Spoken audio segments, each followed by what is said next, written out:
topologia de uma rede define basicamente a estrutura física e também a maneira como os dados trafegam pelos cabos. Para isso, classificamos esta topologia em topologia física e topologia lógica. A topologia física representa a forma estrutural como a rede é constituída, e a topologia lógica define a maneira que os dados trafegam pelos cabos ou pelas mídias de comunicação.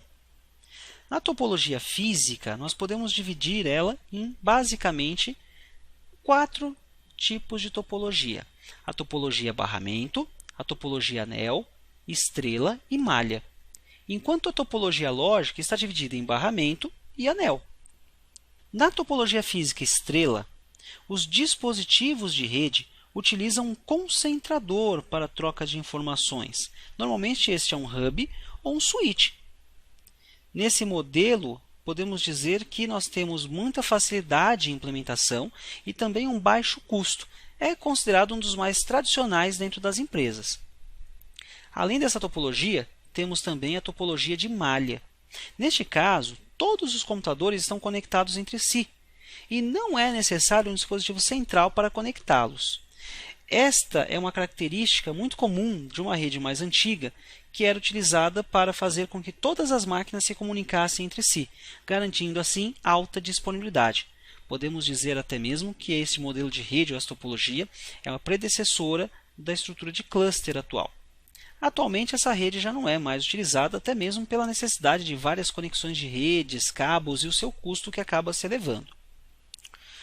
Uma outra topologia bastante interessante é a topologia anel. Nesse ambiente, cada computador está conectado ao outro através de um anel físico, normalmente montado até mesmo com um cabo coaxial.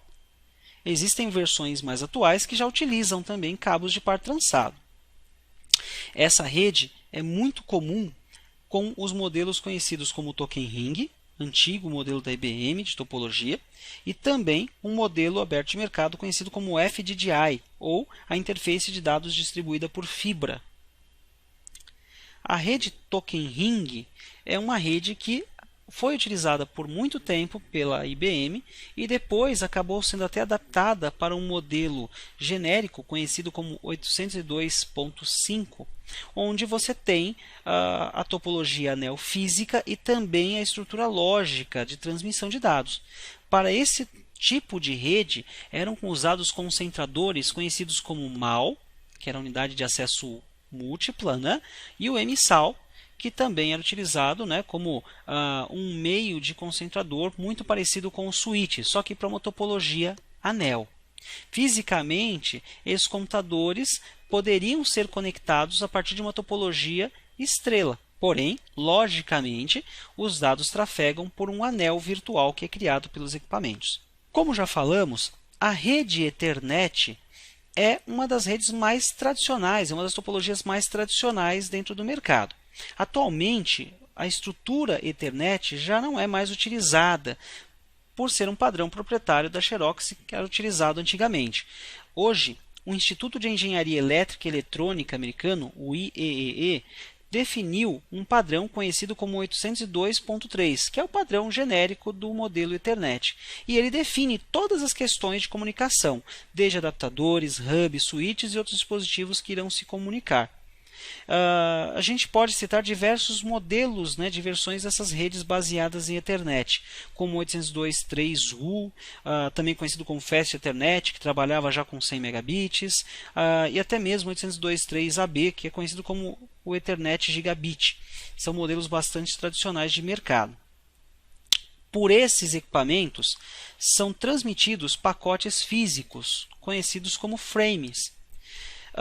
Esses computadores da rede Ethernet vão disparar esses framezinhos, esses pacotinhos pela rede, com os dados que são transmitidos. Essencialmente, o frame é uma sequência de bits, onde você tem as informações que estão sendo transmitidas, mais o que a gente chama de CRC, que é um controle de versionamento, para evitar que o pacote seja alterado no destino e perca a sua integridade, e o que nós chamamos de preâmbulo, que são bits de controle. Esse frame ele é um pacote que reside na camada 2 do modelo OSI, que iremos estudar mais adiante.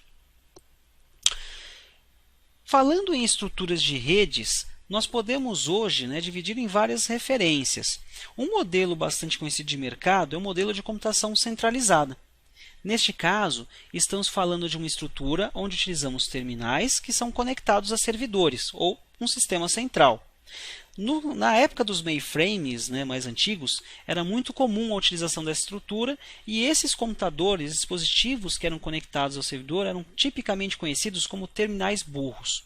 Hoje, o nome desses equipamentos mudou para thin clients, um nome mais tradicional. E os servidores não obrigatoriamente são mainframes, podem ser servidores convencionais com mais capacidade de processamento. A ideia é concentrar todo o processamento em um servidor e esse thin client, esse terminal que será utilizado para acessar os recursos, será apenas uma base de acesso para os serviços que estão centralizados. Existem várias maneiras de acessar esses servidores. Na Microsoft, uma das mais tradicionais é através do uso de uma função chamada Remote Desktop Service, antigamente conhecido como Terminal Service. Essa acessão será feita através de um protocolo conhecido como RDP.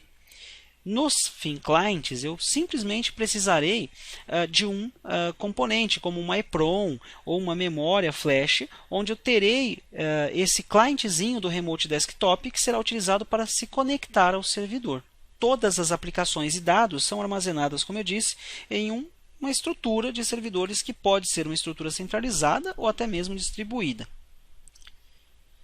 Um outro modelo de rede bastante conhecida no mercado é o modelo cliente-servidor. Neste modelo, a grande diferença é que ao invés de termos thin clients, nós vamos ter computadores convencionais, com sistemas operacionais clientes instalados. E aí, ao invés de usar um terminal para conectar ao servidor, o próprio sistema operacional cliente se conecta ao serviço e eu posso utilizá-lo. Uma rede ponto a ponto, também conhecida como uma rede workgroup, uma rede onde basicamente nós nem temos um servidor, nós temos apenas uma série de máquinas que vão oferecer serviços e vão compartilhar esses serviços entre si. Também podemos chamar essa rede de uma computação distribuída, porque num caso como esse, estamos falando de computadores que estão fazendo o papel de servidores dentro da sua estrutura. Cada dispositivo ou estação de trabalho vai ter sua própria capacidade de processamento e nesse caso, ele não tem a necessidade de concentrar em um ponto único na rede os seus usuários, as suas pastas, isso pode ser compartilhado entre todos eles. Um servidor, pessoal, nada mais é do que um computador que normalmente tem mais capacidade, ou seja, tem uma maior capacidade de processamento, de armazenamento e de operações dentro da rede. E normalmente será responsável por prover serviços de uma maneira centralizada, como por exemplo serviços de armazenamento de arquivos, serviços de impressão, banco de dados, controladores de domínio e assim por diante. Tanto para sistemas operacionais quanto para sistemas operacionais clientes, a Microsoft oferece uma gama de sistemas que podem ser utilizados. Por exemplo, para sistemas operacionais clientes, podemos falar de Windows 8, Windows 7, Windows Vista. Atualmente, a Microsoft está prestes a lançar o seu mais novo sistema operacional, o Windows 10. Este irá substituir o atual Windows 8 e o 8.1 e também será um sistema operacional cliente.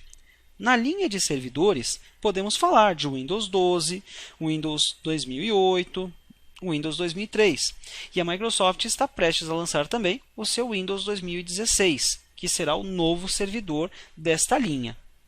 Neste primeiro módulo, pessoal, conhecemos um pouco sobre redes locais, elementos de uma LAN, designs, redes de perímetros e endereçamentos de IPs. Você tem que conhecer esses tipos de tecnologias e métodos de acesso, incluindo topologias como estrela, malha e anel, e arquiteturas como Ethernet e modelos cliente-servidor e ponto a ponto. Para continuar estudando, você pode optar por cursos presenciais em parceiros oficiais Microsoft de treinamento, os Learn Partners, ou pode ainda buscar livros com o conteúdo do exame. Existem exames disponíveis que podem reconhecer o seu conhecimento também, como o exame 98366 de Fundamentos de Rede. Até o próximo módulo, pessoal!